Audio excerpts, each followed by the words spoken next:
Hello there. Hey there, how's it going? I'm good, man. How are you? Oh, super busy. My movers just got finished up for the day. I'm just moved from San Diego, California to Washington, D.C. Wow. Wow. That's Yes. quite a journey. It yeah, it's a pretty big move. I just drove from California. Let me see if I can get my video to work here. There we go. There we are. Nice. So you've literally just finished up then? Right, yeah. Well, but we just got we just got the stuff in. Still have to unpack the boxes, but just got the movers here. Good timing for this interview Yeah. then. Oh, it's perfect. It was perfect. I needed a break. Yeah, yeah. Fair enough. I'm a welcome break, I hope. Yeah, yeah, for sure. Brilliant. Yeah. So So it's Eddie Lightner. I hope I'm pronouncing that correctly. yeah, for sure. Excellent. Would you be able to give us a bit of background about yourself and how you got to where you are now? Wow. It's a long story, but I'll try to summarize. Um, so years ago, I always fell in love with Grateful Dead music. And as a young kid, my father passed away when I was 13, and come from a big family, but things just didn't seem to work out since my dad died. Of just having support, and I found that going to see Grateful Dead music was always my outlet. It was Right. always the place where I could go, and everybody kind of understood me. And I was kind of a black sheep in my family, being one of eight, Wow. and that kind of led me the Grateful Dead music kind of led me to American folk music and more bluegrass. Yeah.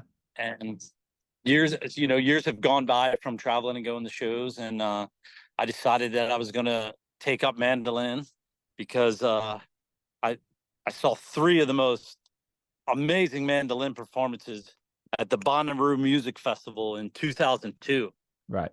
and there was Jeff Austin from the Yonder Mountain String Band, who's no longer with us. I saw him that weekend. I saw Chris Thiele from Nickel Creek. He's an amazing mandolin player. Right. And I also saw Ronnie McCurry from the Del McCurry Band, and just huge impact. I was like, wow, this small instrument, the mandolin, is so mighty. Look at these guys holding down the rhythm. Yeah. So I bought a mandolin and picked it up and started practicing every day. And about 6 weeks after I've been practicing, a buddy of mine was like, "You're sounding pretty good. Um, I know this woman named Joyce Adams. I think you should give her a call. Here's her number." So I gave her a call and went over to this little old lady's house, and she said, "Well, what do you know? Show me what you know." And Yeah. I played Amazing Grace or something, a simple little tune, and she goes, "Oh, you're doing pretty good." She goes, "Can you read?" I was like, "No, I don't read music very well. Just kind of been learning by ear." She Mm. was like, she goes, "I'll teach you how to read." And she went in this back room. She goes, "I noticed you don't have a pick guard on your mandolin." She goes, "You can play my mandolin today." And I go in this back room, and she's got this 1923 Lord Lard Gibson mandolin, worth like 300 grand. Like anyone Wow. in the mandolin world, when you start playing an instrument, of course you start to look at what the most impressive one is, right? Yeah. And so I recognized that I was in the presence of greatness, and I took my first lesson on that mandolin, Wow. and I I was we finished the lesson, and she goes, "Well, what kind of music do you like?" And I was like, "Oh, well, I've always been into Grateful Dead music and like that sort of thing."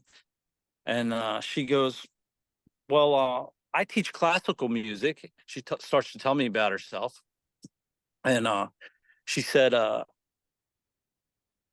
"What?" Oh, back to what she said. "What kind of music are you into?" I was like, "Grateful Dead." And then she said, Trying to get my thought process back here. It's Something all just right. caught my eye. Um, she said, she goes, "Oh, Grateful Dead music. I know David Grisman that played mandolin on the albums." She Yeah. says, "Come here, look at this." And then she took me in the back of the room of our house, and she had it was an archive room for the Baltimore Mandolin Orchestra, and there were pictures of her and David Grisman hanging out and stuff. And who was like one of my heroes of mandolin players.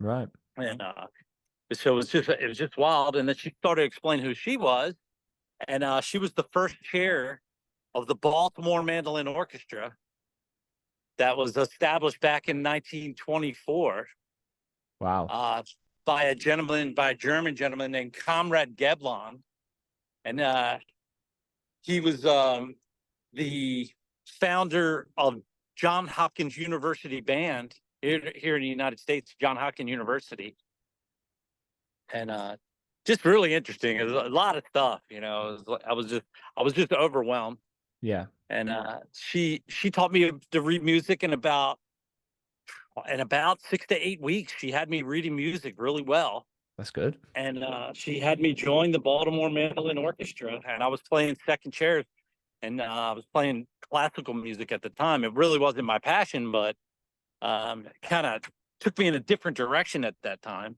Yeah. And then shortly after that, I started to go to some local picks and bluegrass jams, more folk music here in the States. And I found the Watermelon Park Music Festival in Berryville, Virginia. And I started to sit in with it's a very different scene. You know, no one reads music at these things. It's all folk music. Everything's passed down Yeah. kind Yeah. of, you know, word of mouth kind of thing. And by ear, everything's by ear, you know, American folk music. So I just started jamming, learning to jam, learning to use my ear, being in the music community, and you just being in the circle of musicians and calling tunes and learning, and uh, super fun stuff, you know. Wow. And, Just going from that really like formal environment of the classical to this kind of like at least community of these folk players where it's just playing by ear and like going off each other. It must have been very different. oh, so different and so just incredible. And this is where I discovered the music of Bill Monroe, the father of bluegrass. Yeah. And this is and that was the huge it was a huge turning point for me, because that was the music, that's what I was hearing in that Grateful Dead music. That was the music that I it was the pure, it was like I found the untainted, you know, The holy flood. grail of music of what of what I was trying to do.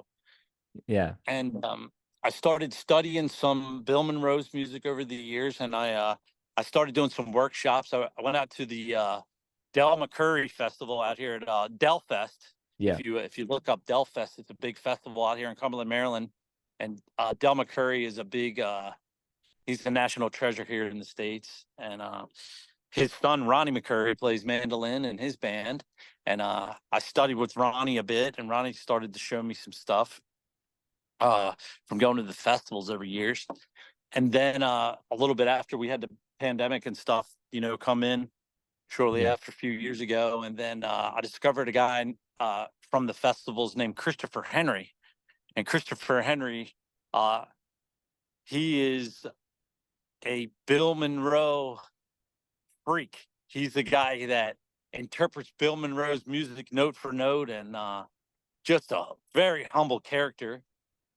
And I started studying with him during the pandemic, and he really opened up my Bill Monroe palette. He really to be able to incorporate some of Bill Monroe's stuff. And I saw an interview with Bill Monroe years ago, and Bill Monroe always said, "Don't try to sound like me. You try to sound like you Yeah. know, in music." And I that kind of I really took that to heart. I kind of thought that was a super important thing, you know, because you want to create new music. You don't want music to sound like everybody else's music. You Yeah. want music, you know. For me, I see. You don't want to sound like everyone else. You can kind of I get don't want to stale sound and like it. stagnant. Yeah, it gets to be boring, and like you kind of want to. when I started writing my own tunes, I was bringing all these influences from the Grateful Dead, Fish music, jam band, psychedelic rock, uh, blues. Yeah. A lot of Bill Monroe's music is blues, Yeah. and these are kind of things that I kind of started to adapt. And uh, then I got to a point where I wrote a few tunes, and I was like, I'm ready to cut an album. I think it's time that it's time for me to cut an album. So last year, I called up Chris Henry, and I said, "Hey, Chris, I'm ready. I think I'm ready to cut this album. Um, well, would you want to record this for? Help me get to make this happen?" And he said, "Eddie, I'd be honored to help you record this album." Amazing. And I was looking at some places in Nashville to record, and he's from Winchester, Virginia, and I was living in San Diego, and I had a plan to have all these musicians that I was going to play with be from the East Coast because I knew I was going to be moving back east. Um, my wife is a captain in the U.S. Coast Guard, Yeah. so we moved quite a bit. So I kind of got a little bit of insight that I could be coming back this way. And so I rounded up some musicians from festivals that I met, and a couple of musicians through Chris. Uh, that would be Gina Furtado on banjo and Malia Furtado on Yeah. fiddle, the sisters.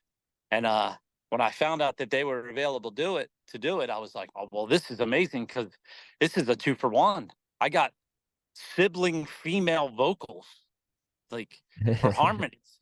This is I incredible. I had to look up one of them. It was Matthew Zuckerman on is it Dobro or Dobro? But we don't have Yeah, that word over here. So I looked it up and I was like, resonator guitar. resonating guitars, yeah. Yeah, you had to look up that guy. Yeah, and well, I met Matt jamming at festivals. Yeah. He was always that guy that ended up with me at the end of the night.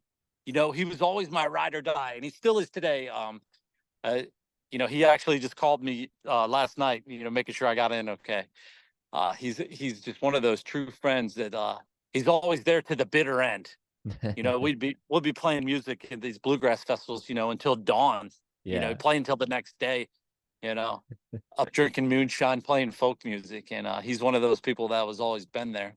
Amazing. And So like, this album, um, is this your first ever Notes of Life is the name of the album? Is this your first ever kind of foray into recording music and making music? Have you done it before in other capacities?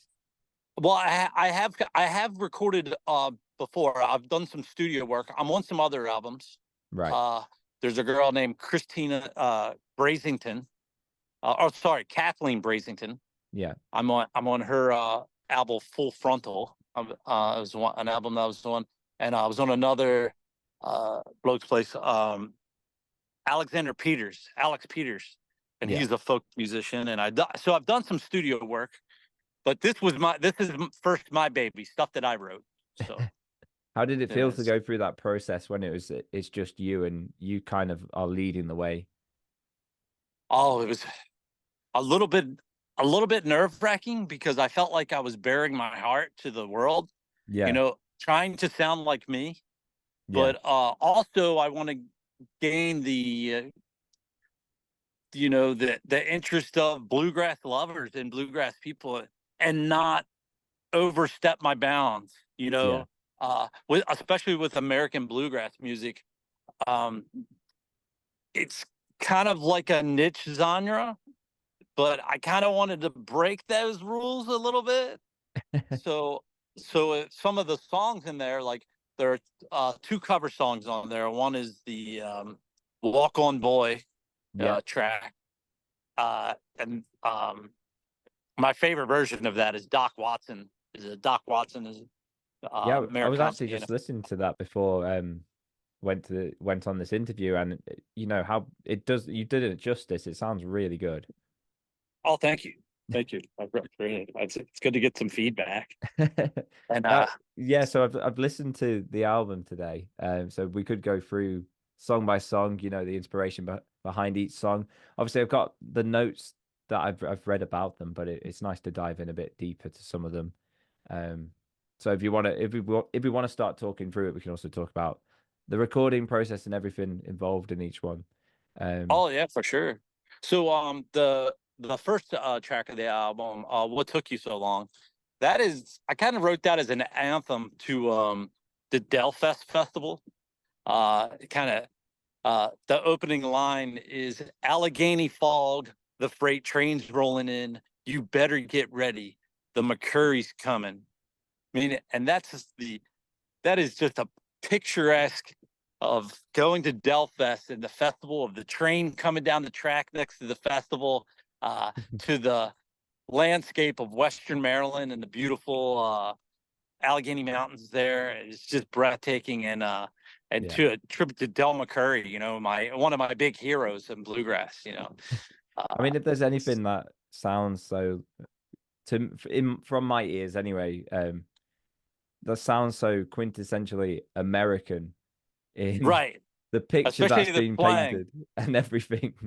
It just Yeah, does. It just does. I have a mixture. I mean, of course, I hear your accent as well. Yeah. We're all from different places, and mine's just a mixture of all this different of the South, Southern rock Yeah. to Creole, even to like blues and R&B. I have like a very distinct sound.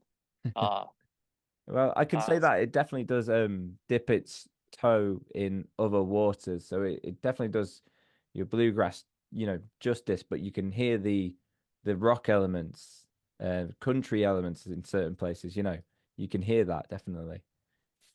Good, and that's what I was shooting for. Yeah. So whether it's liked or not, it's at least I hit the mark that I wanted to hit with it, Yeah. and I had so much fun. It was just unbelievable. I was in the studio with Yeah. Christopher Henry, one of my heroes, and Gina Frittata, that's just one of the best banjo pickers in the states here, and then her sister Malia. Everyone came, came together so nicely, and I just sent over, I played. What I would do is I would just got out my mandolin and just played made some videos and just sent it on over with Facebook Messenger and said, "Hey, these are the tunes. This is kind of how they go." And I Yeah. sent over some chord charts, and we all met up at Chris Henry's father's place, Red Henry, uh, who used to play with Bill Monroe.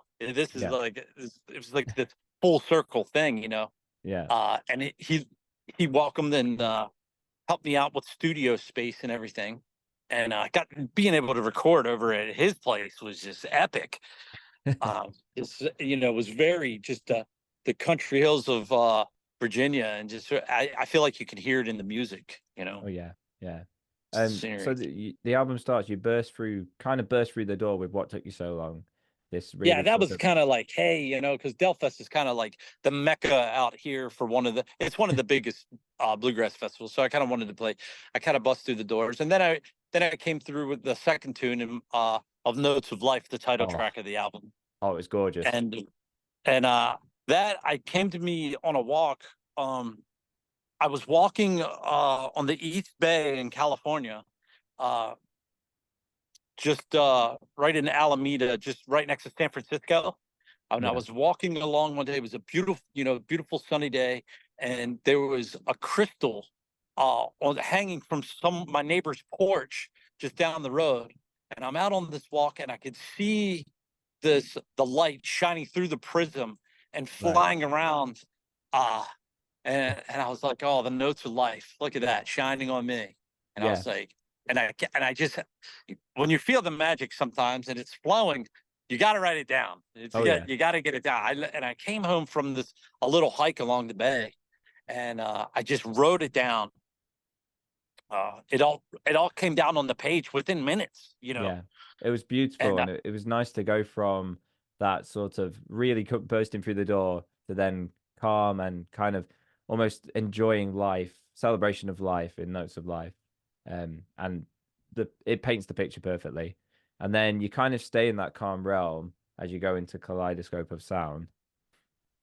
right, so I kind of tied those together for feeling. Yeah. And those songs are some of my. I feel like that's me bearing my soul a little more. Yeah. They're a little bit more tender. Yeah. Yeah. It's not as so punchy. You know, Yeah. and with Kaleidoscope of Sound, that's a song that came to me in a dream. I was I was playing on stage in a dream, and I was I was on stage with the guitar player from the Grateful Dead, Mr. Bob Weir, and I said, "Hey, Bob, this is how the song goes." And he goes, "No, I'm not going to play this one. You play this one. This one's for you. You wrote this. This one's for you. I'm going to listen." Cool. And I played the song in the dream, and I woke up and I remembered everything. And I keep pen and paper next to my bed. And I woke up from my bedside. I had woken my wife up, and I said, was like, "Hey," I was like, "I had this dream." I was like, where's my pen and paper? I need to write this down. It was that the energy was flowing, and I remembered it, but I Yeah. couldn't remember. I got all the lyrics down and everything, but I couldn't remember the music. I couldn't remember the chord progressions, from the dream. Yeah. And the next day, I had a few fellas coming over to play some music with me. And I said, "Hey, guys, I had this dream last night." And I was like, I was sharing their lyrics. So they were like, "Oh, that's pretty cool," or whatever. And so we started jamming, just having a jam, just a free form music. And I just started playing this line. And, the bass player came in and started playing a lick, and the guitar player started to play. Yeah. And we were just holding down this groove. And I just went with the lyrics. I just went for it, just dove in. And that's how that song came to life. Just Amazing. Yeah, yeah, right. It's like, wow. I said when I did my reaction, like you had a Paul McCartney like dream song come to you. He had it with the song Yesterday. It just came to him. Right. Yeah. And I always and the um and even in the tune, and this was not intentional. You know, I'm I'm reflecting back on it, and the line of the song is I'm trying to recall right now of actually how it goes. You know how it is sometimes. Uh, it's uh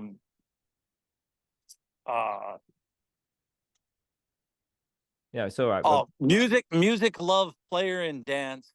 A song developed from the heart's unknown, a tune from the subconsciousness, and shot into reality from our dreams. Right? That looking back from it, like that's all coming through my subconscious in my dream.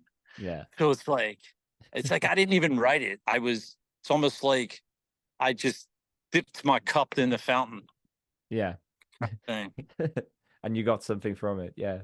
And Right. then you go from that to almost a kind of the comedy, but not really, of No Breaks. Um which is Right. quite funny. I have to say, like lyrically across this project, it's really good to have such unique, interesting lyrical themes throughout. It's not like a generic, this song's a love song about, some generic person. It's like all these are different stories or reflections on life. Um, so yeah, I want to ask a question about No Breaks, Yeah, for because sure. there was this accident that nearly happened, and I just want to know the details a bit more of that. Right, right. So I was leaving my buddy's house, you know, that I used to go pick up a little bit of reefer from. Right, And that's where that and came from. right. So I was leaving there, and I was cruising down the road, you know, and of course, had smoked a little, probably should have been and driving, but these things happen.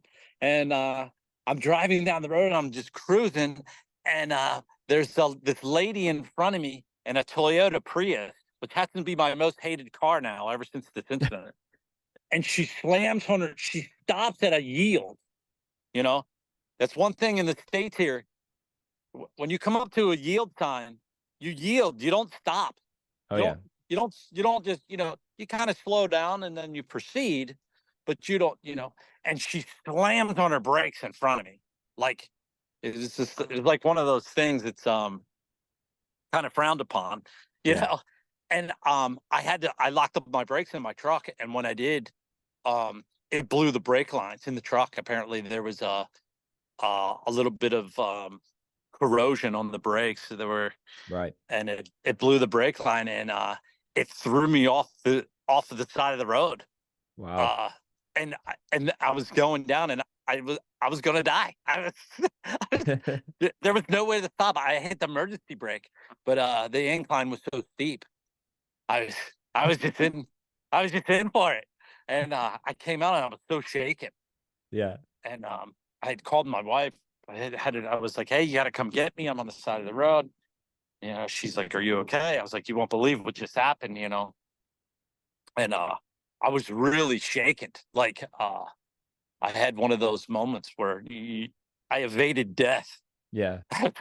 Yeah. One of those It's like, moments where you just feel like I'm alive. You feel more alive because of it. oh yeah, Yeah. it's like you're so overwhelmed. You're like, this is crazy. Yeah. You know, And it's then you one go of on these. to Watermelon Moon, which is a tribute to musicians that welcomed you into bluegrass. So it's kind of like a celebration song for them, isn't it? Exactly, and that really was the Watermelon Fest is coming up here in September.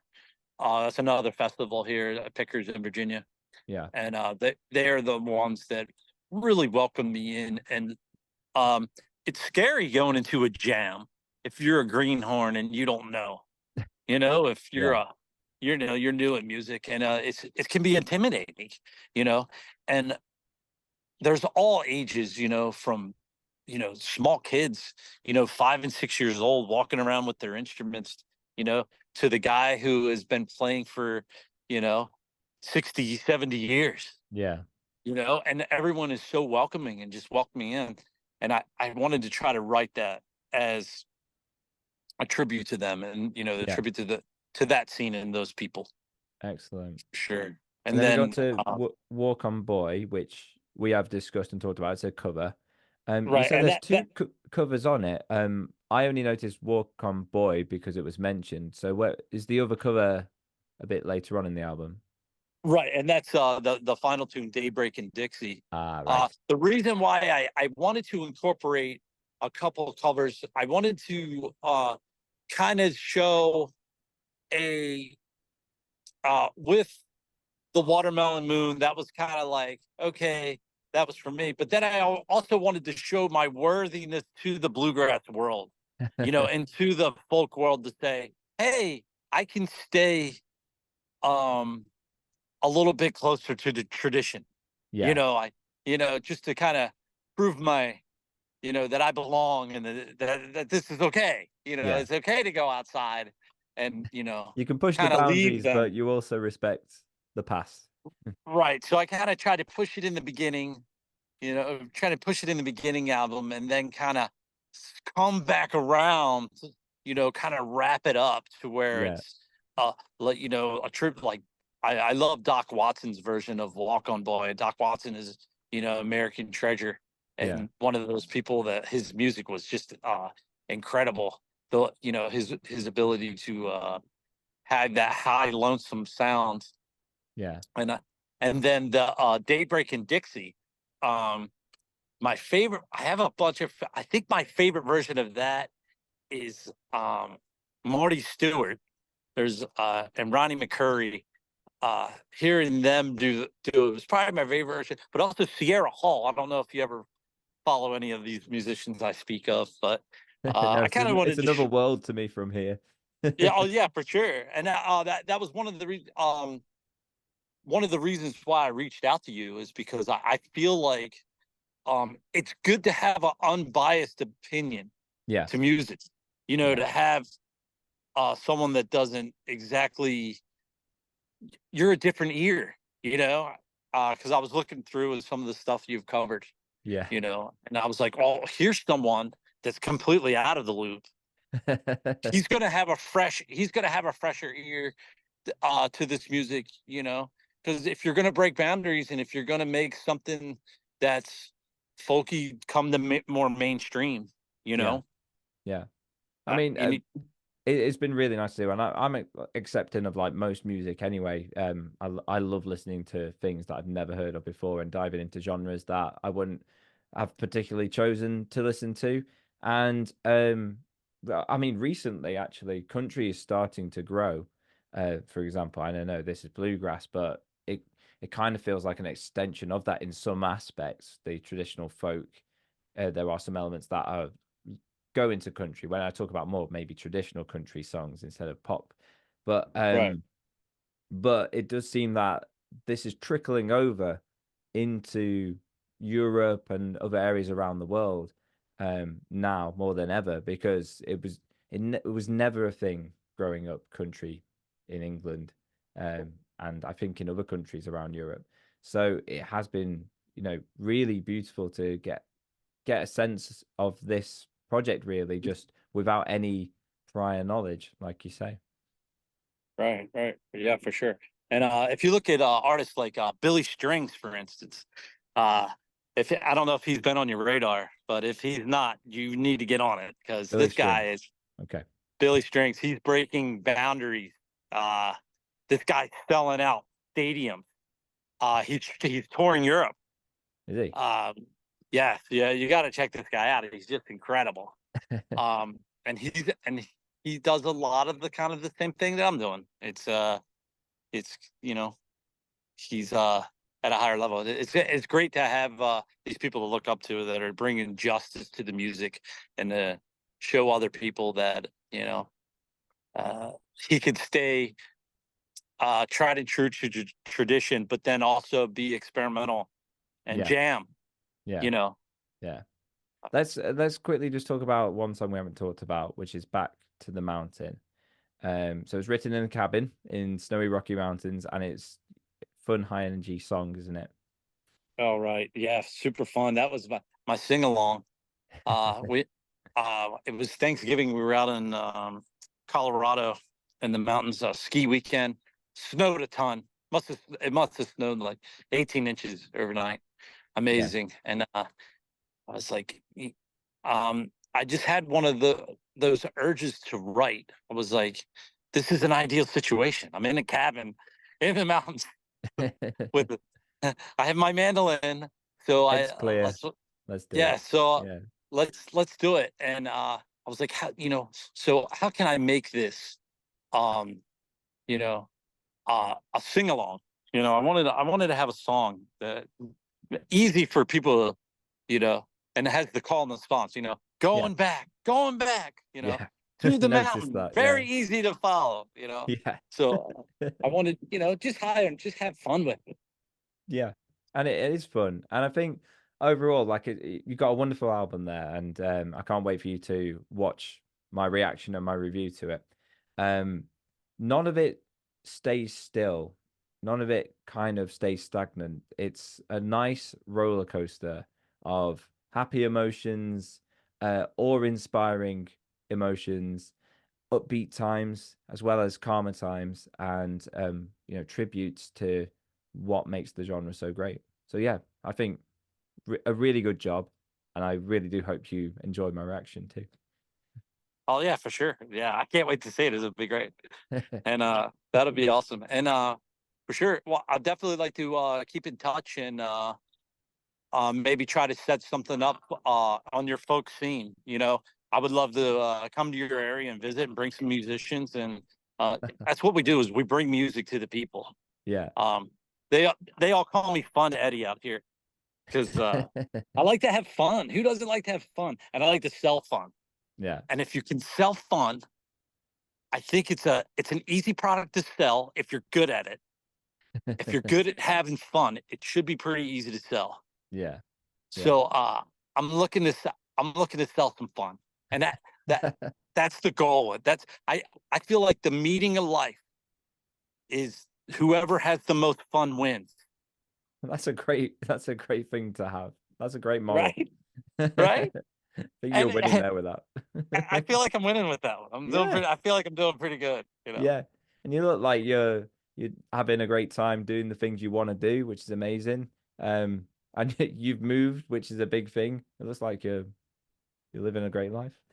Yeah, I'm living a great life. I tour around and play music for a living. I mean, Yeah. to make that leap of doing a day job to where you're, whether you're swinging a hammer or putting on roofs or, or driving a taxi, whatever, you got to do to make ends meet. And to making that leap, coming from me and later in life, because um,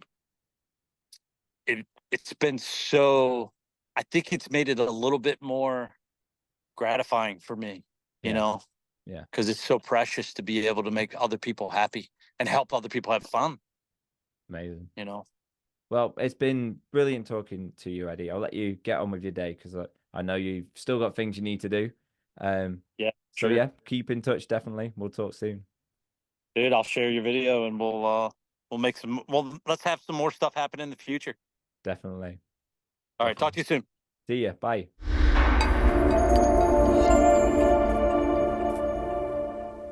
And now it feels so good to say hello, hello, hello, hello, hello, hello, hello, hello.